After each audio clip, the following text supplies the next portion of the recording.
we'll hit on is workforce analytics, the who, what, why behind that, and really get into the data layer that HR teams are coming for us to surface within their organizations. So I'll show you a little bit about the technology, and then we'll actually get into some of the data points that we see with some of the enterprise firms from our organization, and just give you a feel of this data layer that they're taking advantage of to run better people operations.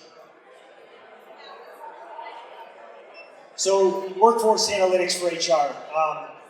When we founded the company 6 years ago, predominantly the way we positioned the solution, our buyers were operational leaders, chief operating officers, CEOs, and they were really coming to us to understand kind of the day-to-day functionality, be better leaders, be more efficient with their resources, those type of things. And just over the last couple of years, we've seen with our enterprise companies, HR teams getting more involved in our data and really become that data layer that you can layer on to all of the other metrics that you look at from an attrition perspective, workforce planning, succession planning, learning and development, coaching, and really giving them a real-time look into data that they can use on a month-over-month perspective to really focus your initiatives. So when we think of our workforce analytics solution and the data layer that we provide for organizations, this is the four big topics that I'll hit on at the end of the presentation, and actually show you some data within the hundreds of thousands of employees that we have data on. So you'll talk about engagement and well-being, talent growth and development, future of work, performance management, conflict management. And these are all, I know, probably trendy topics, but we can give you really clean data that you can use to help your firm. And where we're, what's interesting is when we were very operational focused, you had the technology side of the business, and then you've got your people side of the business, which is more kind of from an HR perspective. And what we're seeing kind of in the industry, and what I've heard a lot, being here the last couple of days, is the HR departments getting more tied in with technology partners, right? And being able to merge that gap by giving them the visibility that the IT teams and technology groups have access to. It allows you to have complete data to make strategic insights. So what does it mean that when I was bringing that data layer to the HR teams and into your HR suite? And what it would be is, think of every digital footprint that you would have from an employee perspective and be able to feed up all that data at scale.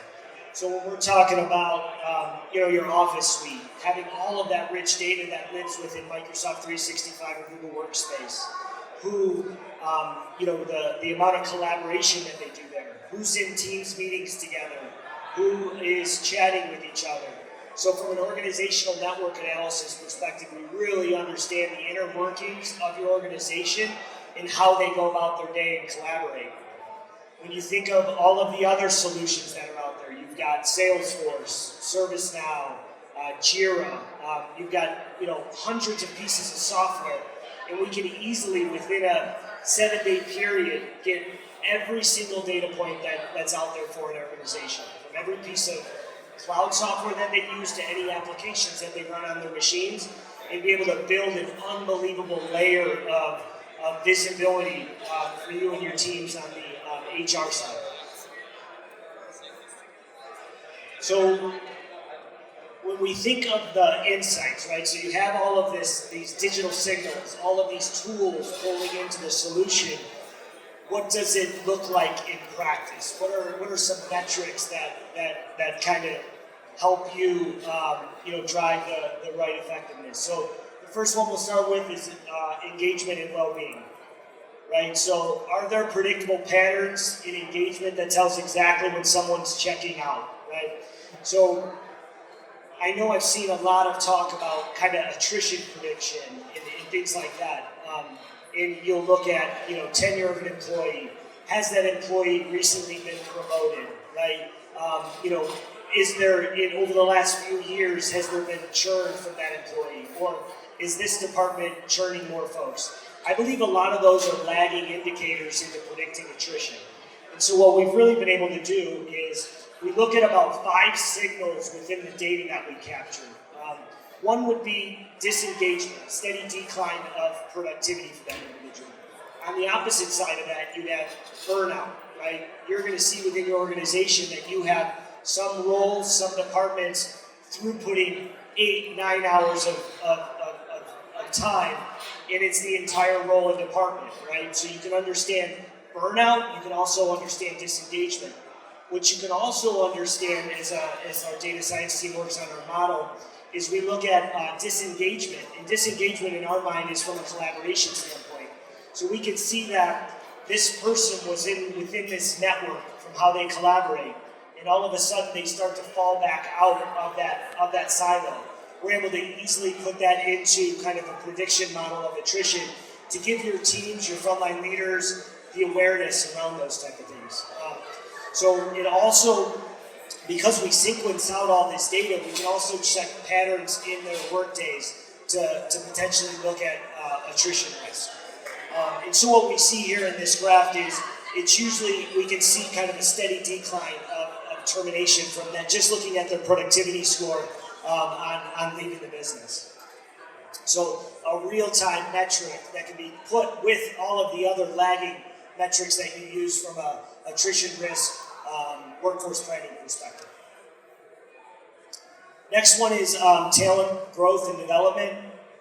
Are we over investing in course correction or under investing in our high potentials? And so this one's near and dear to me, just being a leader the last 10, 15 years, leading leaders.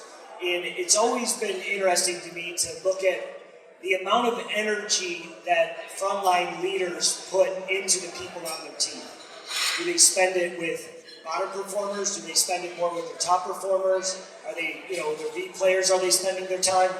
So what we can see here in these distribution is we're able to see all the different individual contributors underneath a frontline leader and really be able to understand the engagement levels of that frontline leader with their employees. It's an extremely powerful metric when it comes to how are we coaching our frontline managers to be better leaders.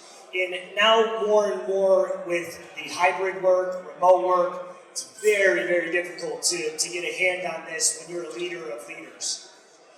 So it's a lot of coaching there to help them. And again, we have this data because we know what calendar meetings they're in. Are they on Teams with each other? Are they emailing each other? All of those digital signals exist that you should be taking advantage of from a leadership development perspective. Future of work. It's still a trendy topic, the hybrid versus remote, still even after COVID. We obviously want a lot of large enterprise opportunities with that because there's still today, I just had someone in our booth a second ago, an HR leader, where the CFO is adamant that the people need to be back into the office because they're not getting the same productivity levels. Where she's defending to the CFO that she believes the activity levels are the same, right? And so what we see a lot here with hybrid, in-office, remote is that it's more the person than it is the place, right? And that's what I'll kind of show you in the data. So we're talking hundreds of thousands of users where we can understand when they're in the office, whether that's with badge scanning integrations with your office buildings or picking up different IP addresses when they're in the office. So we have really rich data on when they're in the office, when they're remote, and then what are the productivity levels. And what we find is that if you're a good employee in the office and you're productive in the office, you're going to be productive remote. Where we see the fall off is if you're an unproductive or a lower producing employee in the office, you see kind of a decline. And so our data to the defense of that earlier example is that it's really the person, not the place, trying to force everyone back into an office. So that's always a big one for us. Our data science team does a lot of studies with some of our larger enterprise organizations on when you should allow remote versus in office, because we're seeing more and more hybrid, right? So we run a lot of studies on, we recommend Tuesday because of X, Y, Z, right? Because we see high collaboration, high usage of these things. You'd want to get everyone into the office on Tuesday, those type of things. So we can do a lot of modeling. And again, it removes what that CFO was saying, that it was all just gut feel. He was going off gut feel, bring everyone back, and so forth. So a lot of interesting insights where, as your organization, you want to provide flexibility so they can have a hybrid schedule or work remote. But at the executive level, I believe there needs to be some type of accountability. And having solutions like that, with this, it gives you that visibility to allow those two things. The last group I have here is performance management. And so when you think of this data layer that we have, and when you combine it with the other layers of data that you utilize today, that would be surveys, performance reviews, if they're a salesperson, maybe quota attainment, customer support, it could be customer surveys, CSAT scores, those type of things. So you can take all of these different components and really start to understand the sequencing to be able to understand how can we, in the learning and development process, onboard the right employees and how they should be able to be showing up to be successful. So I thought this was an interesting example. This is where we got end results from surveys and attainment of kind of the top performers. And there's so much technology out there, and how many tools people use on a daily basis. And it's almost, like tool overload. And so what was interesting about this one was we saw that, the top performers in those segments were using about 12 and a half tools on a daily basis versus the bottom performers only using 6, right? So from an adoption perspective, it's an unbelievable solution to have that data layer.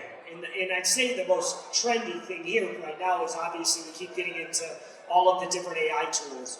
And that's one of our biggest so far for our clients, especially in the HR. When it comes to the HR strategy of utilizing these different tools, are they being utilized, right, from that side, and that they're not using other random tools. And then what we're also finding are tools they didn't even know their teams were using, which is obviously an opportunity to add that into your tech stack.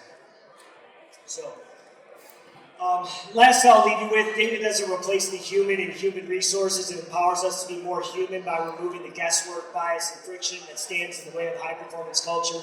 Really what we're doing for the HR firms that we work with today is, instead of being like a reactive cost center, we're really putting them into giving them the ability to be more of a growth engine with companies' most important asset, which are the people.